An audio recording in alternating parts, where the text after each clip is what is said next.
when I try to reach him anenge achitaura zvaanotoda kuti imagine munhu achindudza kuti chero ari wangu titorere machats akandiudza kuti mana hasi wangu andichengeti mwana inini haaende kunofa handina basa naye like zviriko here like how would you say that about like a kid mwana haana kuita chinhu honestly. Kana uchida news dziri up to date wangu Bahasha TV ndo the best entertainment reti kubva kumarutivi mana ese muZimbabwe Bahasha. Bahasha TV, nyaya sezvadziri. Muri sei muri Zimbabwe? Indofunga vakawandawo munondiziva indonzi Ritz Macleish. Zita rekuzvarwa ndiMishomoyo. Saka recently ndakaposta mavideos paTikTok. Ndine vamwe sekuru vangu so vanofungidzira kuti murume wangu asi murume wangu vanhu vaMwari ndisekuru vangu. Saka I've been going through my comments. Vanhu vachibvunza kuti Ritz wapera chii chiri kuitika wakugara kumusha chii. Saka ndati ndiuye ndikuudzei story yacho kuti yakamira sei. So guys, ndandisiri paTikTok for a very long time. Reason being I was pregnant. Ndosaka ndandisiri paTikTok. Ofichi muridzi wemimba akaramba nhumbu. Taiwirirana zvakanaka. Asi pandakazoita nhumbu apa ndakumuudza kuti ini ndine nhumbu. Akuramba mimba yake kuti aiwo mimba iyoyo ndandiizive chii mongovazivawo vakomana zvavanoita. Ndikati hazvinetsi. Mimba mazano noramba but mwana anozongozvara munoita chii maDNA. Ndikamusiya 9 months ndakati bo but zvandikazoita manje ndikazonoenda mba kwavo ndokwandikaenda because pane mahistory andikambonzwa ivamwe vasikana vakamitisa kuti vana vaifa. Saka ini ndisingadi kuti inini ndifire ndingofawo ndegawo ndaida kunofira mba kwavo kana kuri kuti mwana wangu kana inini ndiri kufa ndinonofira mba kwavo. Saka ndikaenda mba kwavo. Family yake yakanditambira zvakanaka ndiri kuipenda zvangu. Family yake family bo but iye ndiye munhu one akanyatsoti pandakaenda mba kwavo niye mukumutambira handimuzivi chii aitoti akauya ndaitohanda cause aiita noise cause ndairara murumu make mabhegi angu achikandirwa kunzi murumu mangu handidi munhu ngasarare murumu mangu zvakazoti mimba iyoyo handizivi ofiti ndaimurespectawo mimba inorambiwa but kana mwana azvarwa tofanira kuita sei tofanira kuenda kumaDNA. Saka ndakanyarara pesa apa ndichimupa platform yekuti andiitire zvese izvozvo zvaindiitira. Ndikati alright mwana azvarwa wangu mwana azvarwa ngatiende kupi kumaDNA. Chinzwai response yakandipa chero mwana ari wangu inini handina basa nemwana zvinani ukauraye I don't want that shit. Ndo mastatement aindudza yayo. Pane munhu wekuti anzi mwana avapo ndudza kuti you don't want that shit waimborarire ineni at the first place. Saka muri Zimbabwe ndachida kumbura rubetsero panyaya iyi because inini handina ruzivo rwakanyanya panyaya dzemamaintenance chii. Indoona kuti munhu ane kujairira kwaari kundiita handizivi kujairira here kana kuti unhu hwake handizivi. Ndasingadi kuva public about it but ndazoona kuti munhu anenge achitemba something amene takatembei cause haungatauri kuti hanzi ndinouraya mwana wako. I don't want that shit. Chero kaenda kumaintenance kukoti handina kana basa nazvo. Indakatya muri Zimbabwe kuti munhu pane zvaakatotemba. So ndokumbura rubetsero panyaya iyi mundibetsere because ini ndiri kutambura nemwana handishandi.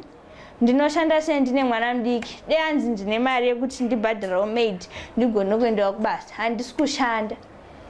So ndachikumbura rubetsero ipapapo ndanichi go through macomments epaTikTok vanhu vachinditi he wapera wachichi zveshuwa ndapera ndidunyepa because chero mari yedhata data yekuti ndiite zvetiktok izvozvo inini I believe kuti zvinhu zvinogona kundiraramisa because ndo pane talent rangu, ndo panewo chipo changu papo, but ndadzoserwa mashure manje nemunhuwo wekutoti ndaifunga kuti ndichanzwisisana naye togona kubetserana pamwana, but iye akaramba.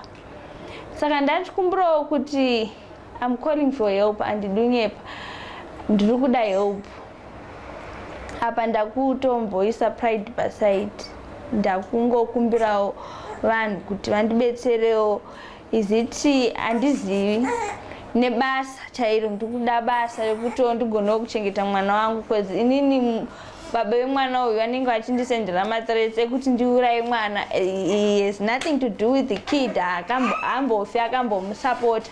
Apa inini kuti ndimusapote ndiri one zvinondiremera.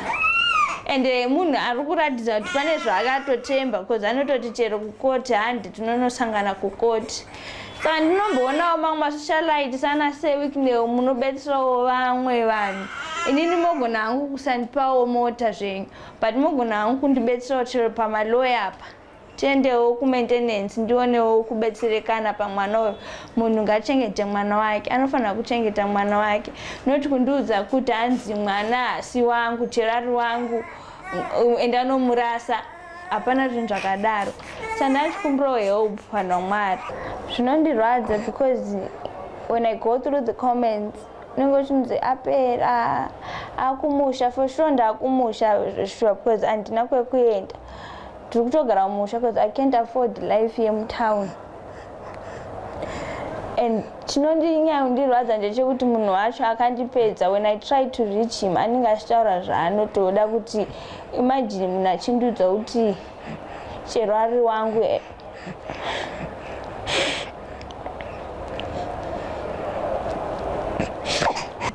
Ndiri best friend yaRitz antika. Saka pandatangira kuziva Dave uyu akaita kuti friend yangu idone like this, pandatanga kuzivira Dave vaidanana zvavo hanti. Dave achiuya kumba because that time it was last year when I was staying with Ritz, and ndobva Dave uyu akatanga kunyenga ani friend yedu, ime friend yedu ancho. Asi friend yedu ikata like inini zvanga speak in Ndebele, so like how Thai mix English and Shona there. So ndobva friend yedu yoyo ikaita se ikaenda kunorara na Dave wacho. Dave anogara kuma avenues, munomuziva kayellow bonso. Ikako kanofunga kuti kanopisa, asi manje akakapisa kakaita sei kakadonedza friend yangu. Asi muri yeZimbabwe ndiri kuti inini Dave asi munhu bho. Because nini ndakamutanga paWhatsApp because aindida kachinditi uya ndikusvira blah blah une maga. Ndikati no, me I'm not a betrayer, I'm not gonna betray my friend. And asi Dave yoyo atone mahistory akawandisa, asi ameno kuti zvinhu ari kuita. Ndakamubvunza paWhatsApp kuti ko iwewe uri sure here kuti mana hasi wako haumudi? Akandiudza tichonere machats, akandiudza kuti mana hasi wangu handichengeti mwana inini, haaende kunofa, handina basa naye. Like zviriko here, like how would you say that about like a kid? Mwana haana kuita chinhu honestly. Zvinondirwadza senge inini handina mwana zvangu, but kungofunga kuti ndichava nemwana. Muri yeZimbabwe ndokumbira kuti ipapo mugadzirise kuti varume kochi zvavari kuita. Can you assist us with something?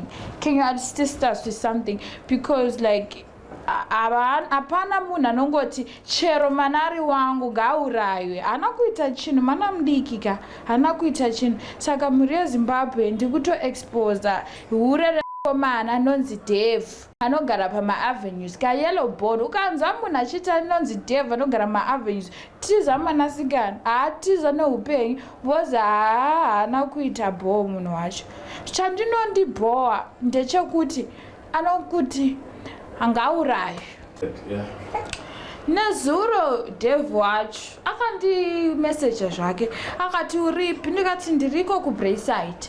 Akati wow, uya kuzorara kunoku? Ndikati tambata manje bhozi ritauya handanga achigara kumusha ini ndiugara pabrayside tikati uya friend yangu tigare tese akauya ndobva manje ndebva akati ndiri kuuya kuzokutora unorara kwandiri tikati yabo ndobva tikati ritsi unotevera ndoenda fesi ndikasvika akatenga zimota zihombe asi mana hana mapamba chero mbasha dzinoverengwa dziri 4 I think sure tiwache mbasha todziyaneka todzifekisa mana iye aripo apa ane famu haiwawo mhuri yezimbabwe itai something nemunhu uyu akapenga sure itai something mhuri yezimbabwe hazvina kunaka shema ndobva kauya akati handi ritsi akatevera manje akati kuoneka kuti munhu akatovhunduka tikamubvunza kuti iwe uri kuti chine mana akati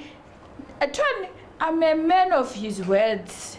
Ndiri kustenda nechinhu changu chekuti mana uyu chero ari wanga asi kuramba kuti mana ndewake ari kubvuma ati but chero mana ari wangu ngaurayiwe ngaende kunoraswa handina basa nazvo kutaura sei ikoko when you are a man handizvoreva kuti hauna baba Saga, we can't stand that. Honestly, can you please help us, mhuri yeZimbabwe?